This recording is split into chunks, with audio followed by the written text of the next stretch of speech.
Jessica Wongso, salah seorang rekan Wayan Mirna Salihin, mendatangi gedung Komisi Nasional Hak Asasi Manusia. Kedatangan Jessica untuk berkonsultasi dengan Komnas HAM. Jessica yang didampingi kuasa hukumnya Yudi Wibowo dan Andi Yusuf melakukan pertemuan tertutup selama 1,5 jam dengan Komisioner Komnas HAM Siane Indriani. Menurut salah satu kuasa hukumnya Yudi Wibowo, saat ini kliennya sedang mengalami depresi akibat tekanan dari pemberitaan media yang menyudutkan dirinya. Terkait hal tersebut, Komnas HAM meminta media tidak berlebihan memberitakan Jessica, apalagi mengarahkan seolah Jessica adalah tersangka.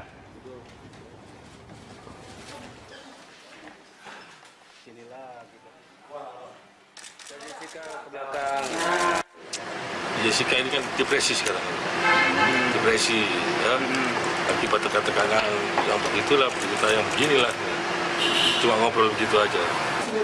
Jadi tadi Jessica bersama kuasa hukumnya mengadu ke Komnas HAM, mengeluhkan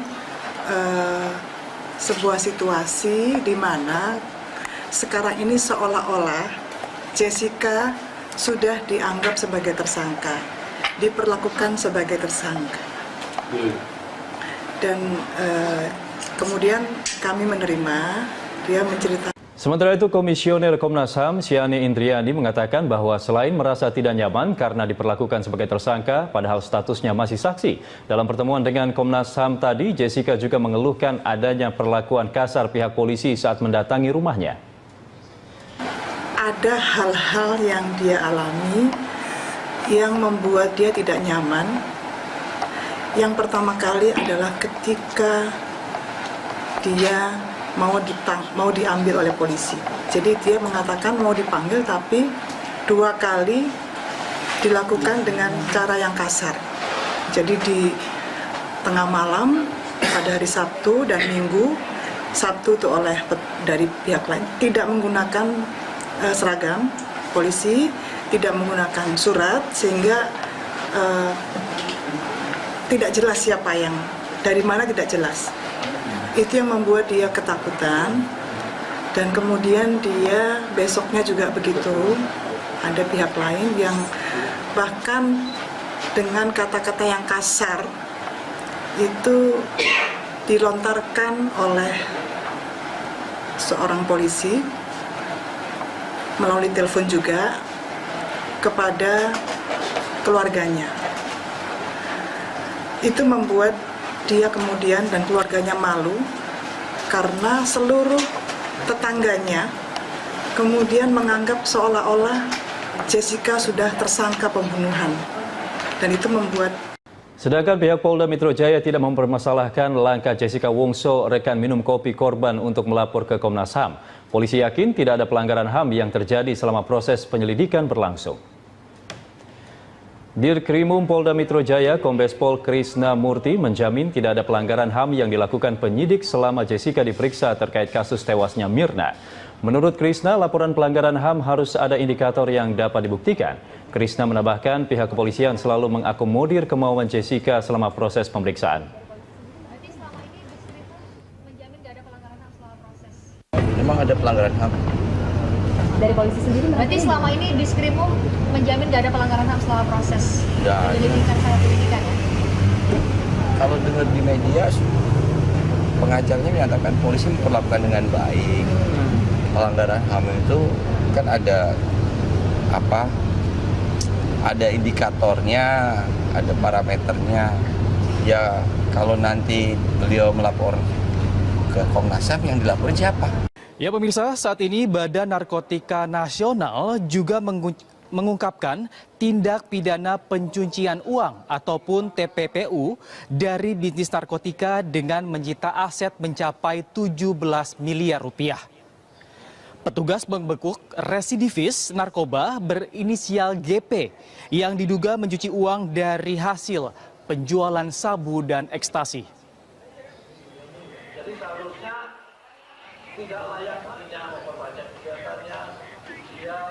GP melakukan pencucian uang dari 5 bandar besar. GP ditangkap di kawasan perumahan Tebing Tinggi, Sumatera Utara. BNN berhasil menyita sejumlah aset senilai 17 miliar rupiah. Aset itu terdiri dari sejumlah uang, tempat usaha, tanah, 12 unit truk, 3 unit mobil, 2 unit alat berat, 2 truk tronton, dan perhiasan. Ironisnya, melalui 5 orang yang kelimanya masih menjalani masa tahanan di sejumlah lapas di Indonesia. BNN sendiri sempat mengalami kesulitan dalam memberantas peredaran narkoba di dalam lapas karena selalu berkendala dengan masalah perizinan. Ini beredar terus ya, bekerja terus. Ya, di mana ada pesanan, mereka macam-macam ya. Ada yang ratusan juta, ada yang miliar. Oh, berarti rata-rata miliaran dong, Pak? Ini masih biasa-biasa saja. Nanti sedang kita kembangkan, tidak menurunkan, lanjutkan ya. Terima kasih. Beralih ke informasi Kapolri, Jenderal Polisi Badrodin Haiti mengatakan organisasi Gavatar tidak hanya terindikasi menyimpang dari ajaran agama yang ada, tetapi juga berpotensi mengancam keutuhan NKRI karena bertujuan mendirikan negara sendiri. Kapolri Jenderal Badrodin Haiti menyatakan organisasi Gerakan Fajar Nusantara atau Gavatar tak hanya terindikasi membawa ajaran menyimpang, tapi juga berpotensi menjadi ancaman serius bagi keutuhan bangsa Indonesia. Dalam rapat kerja dengan DPR Senin, Kapolri menuding Gavatar yang memiliki 4.000 lebih anggota tersebut telah menyusun struktur pemerintahan terselubung yang bertujuan mendirikan sebuah negara. Hal ini terungkap saat menggeledah komputer milik anggota Gavatar. Ada struktur pemerintahan yang terselubung, ada gubernurnya, ada bupatinya, ada kabak-kabaknya yang ditemukan dari laptop mereka. Kemudian sudah juga akan mendirikan negara juga. Ini tentu ini bukan ancaman yang main-main, tentu ini harus kita tangani dengan serius. Sebelumnya Majelis Ulama Indonesia mengaku sudah menemukan adanya indikasi Gerakan Fajar Nusantara atau Gavatar menyimpang dari pokok-pokok ajaran Islam. Gavatar juga terindikasi sebagai bentuk baru Al-Qiyadah Al-Islamiyah atau organisasi yang telah dilarang pemerintah. Dalam waktu dekat MUI akan segera mengeluarkan fatwa terkait keberadaan Gavatar. Kalau kita lacak dari referensi yang ada sekarang itu ada satu buku yang dikarang oleh saudara Mahpul, ya, Mahpul Muiz Tumanurung yang sekarang ketua Gavatar, itu mengarang buku itu, mengarang buku kesatuan antara Islam, Yahudi, dan Nasrani. Jadi pantas dan mudah kita melacak dari sisi itu bahwa mereka adalah memang betul seperti kata kebanyakan orang adalah metamorfosis dari Al-Qiyadah Al-Islamiyah. Meskipun Gavatar menarik banyak pengikut karena kerap melakukan aksi sosial dan gerakan kemanusiaan dalam kegiatannya. Mereka juga memprioritaskan berbagai kegiatan dalam bidang pertanian. Di Kalimantan Barat, sekitar 4.000 anggota Gavatar tinggal berkelompok dan bercocok tanam di sejumlah kabupaten untuk menyambung hidup. Namun menurut Kapolri, para anggota Gavatar membentuk komunitas eksklusif dan tidak menyatu dengan masyarakat setempat. Hal ini yang sempat menimbulkan gesekan antara komunitas Gavatar dengan masyarakat setempat. Pemulangan ribuan ex-Gavatar dari sejumlah kabupaten di Kalimantan Barat ke daerah asal mereka menjadi langkah yang diambil pemerintah untuk menghindari terjadinya konflik lebih lanjut. Sebelum dipulangkan, para mantan pengikut Gavatar juga sempat diberikan pembekalan nilai-nilai keagamaan dan Pancasila untuk kembali ke tengah masyarakat. Tim Liputan Metro TV. Sudah 1 tahun lebih Basuki Cahayapurnama atau Ahok menjabat posisi Gubernur DKI Jakarta. Sejumlah prestasi dan beragam kontroversi mewarnai tahun pertama ia menjabat. Bagaimanakah tanggapan masyarakat terhadap kinerja Ahok? Berikut tanggapannya. Sejauh ini saya rasakan cukup baik ya, banyak peningkatan dirasakan di masyarakat, terutama terkait transparansi layanan publik. Dan beliau sangat concern terkait dengan keterbukaan, bersih, tidak korupsi, itu hal yang paling saya sukai. Sangat banyak sekali kemajuannya, misalnya taman-taman bermain itu saya senang sekali sebagai seorang ibu. Saya lihat anak-anak enjoy bermain-main. Kemudian jalan-jalan juga sudah banyak perbaikan ya, transportasi juga banyak diperbaiki. Jadi saya sangat salut lah sama beliau. Kemudian masalah birokrasi kelihatannya sudah lebih mudah ya. Terus bertemu beliau, saya kemarin sekali bertemu langsung bisa bicara, mengeluhkan apa yang saya rasakan dan mohon bantuan beliau. Beliau tanggap sekali menurut saya. Kemudian daerah banjir ya sudah banyak yang dibantu, yang diperbaiki, rumah susun dan fasilitasnya. Saya tanya ibu-ibu juga, mereka senang di rumah susun itu dapat perangkat-perangkatnya itu ya, dapur, tempat tidur dan sebagainya. Bagus sih kalau menurut saya, tapi mungkin agak lebih disabarin aja, jangan terlalu emosi kalau semuanya ada seseorang yang mungkin mengeluhkan tentang Jakarta. Sementara itu, KPK menggelar jumpa pers terkait putusan pra-peradilan RJ Lino. KPK pun menyambut baik Pengadilan Jakarta Selatan yang menolak seluruh permohonan pra-peradilan tersangka RJ Lino. Meskipun demikian, KPK belum juga memastikan menahan tersangka dugaan kasus korupsi pengadaan krain di Pelindo II RJ Lino.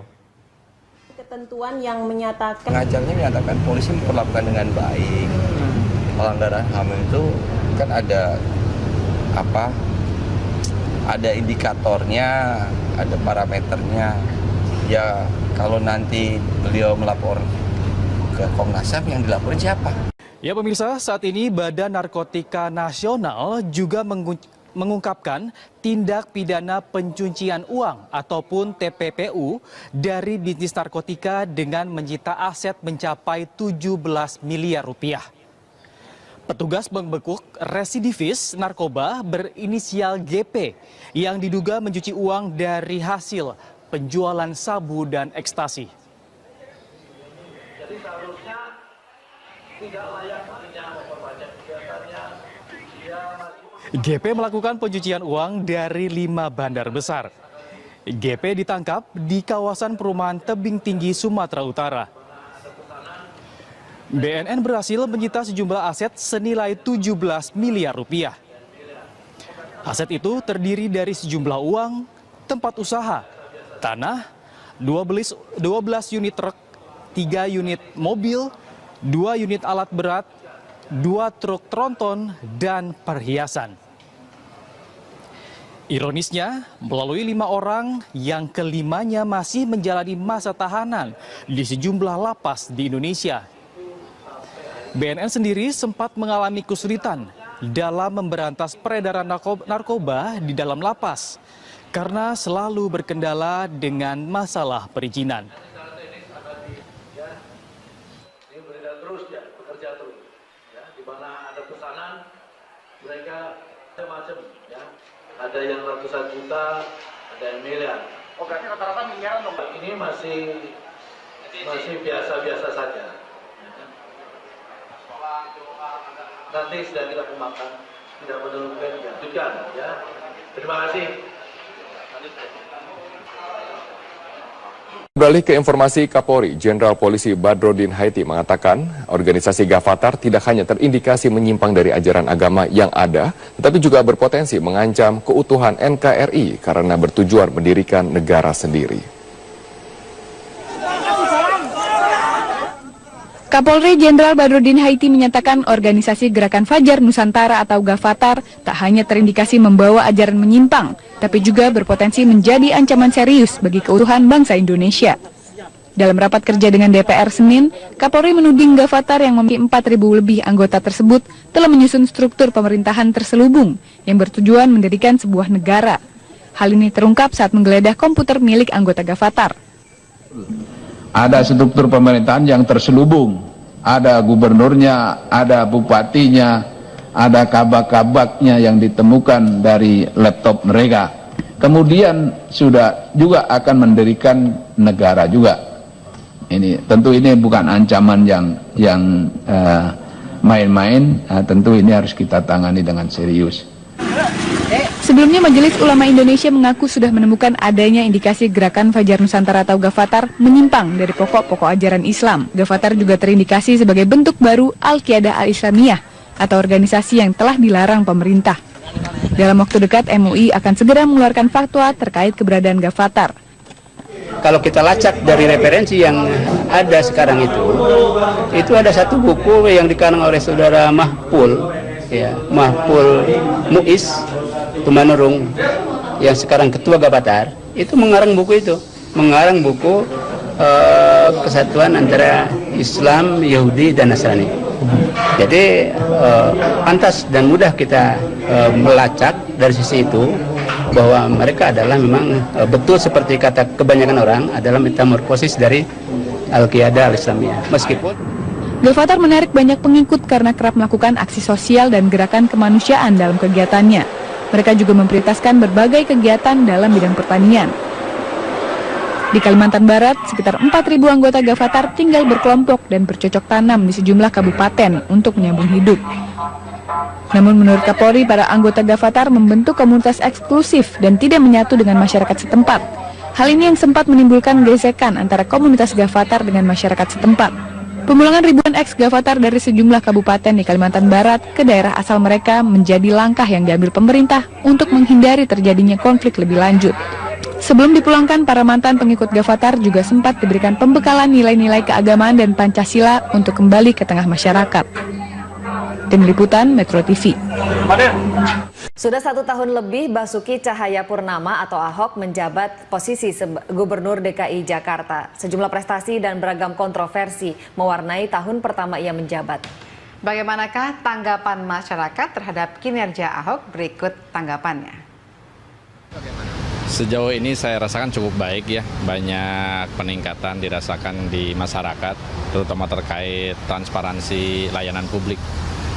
Dan beliau sangat concern terkait dengan keterbukaan, bersih, tidak korupsi, itu hal yang... Jessica Wongso, salah seorang rekan Wayan Mirna Salihin, mendatangi gedung Komisi Nasional Hak Asasi Manusia. Kedatangan Jessica untuk berkonsultasi dengan Komnas HAM. Jessica yang didampingi kuasa hukumnya Yudi Wibowo dan Andi Yusuf melakukan pertemuan tertutup selama 1,5 jam dengan Komisioner Komnas HAM Ciane Indriani. Menurut salah satu kuasa hukumnya Yudi Wibowo, saat ini kliennya sedang mengalami depresi akibat tekanan dari pemberitaan media yang menyudutkan dirinya. Terkait hal tersebut, Komnas HAM meminta media tidak berlebihan memberitakan Jessica, apalagi mengarahkan seolah Jessica adalah tersangka.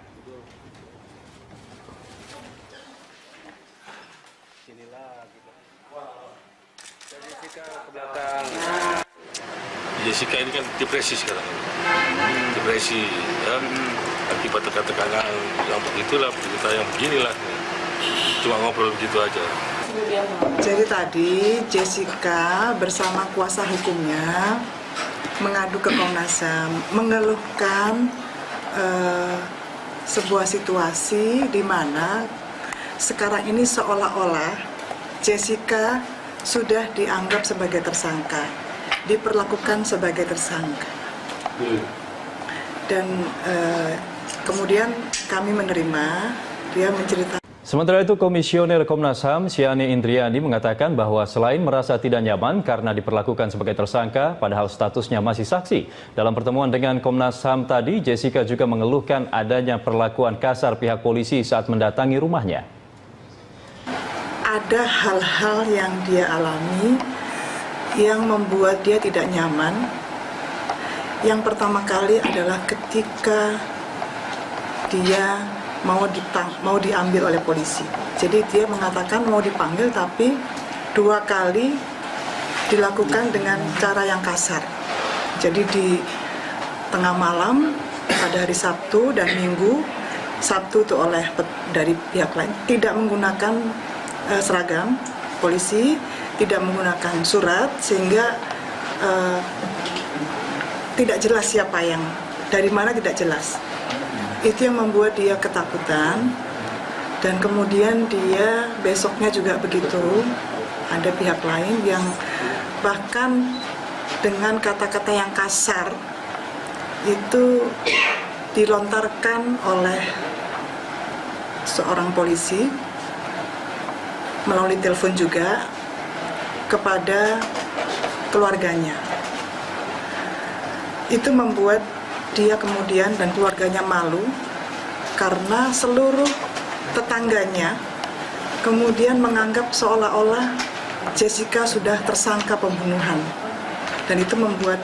Sedangkan pihak Polda Metro Jaya tidak mempermasalahkan langkah Jessica Wongso, rekan minum kopi korban, untuk melapor ke Komnas HAM. Polisi yakin tidak ada pelanggaran HAM yang terjadi selama proses penyelidikan berlangsung. Dirkrimum Polda Metro Jaya, Kombes Pol Krisna Murti menjamin tidak ada pelanggaran HAM yang dilakukan penyidik selama Jessica diperiksa terkait kasus tewasnya Mirna.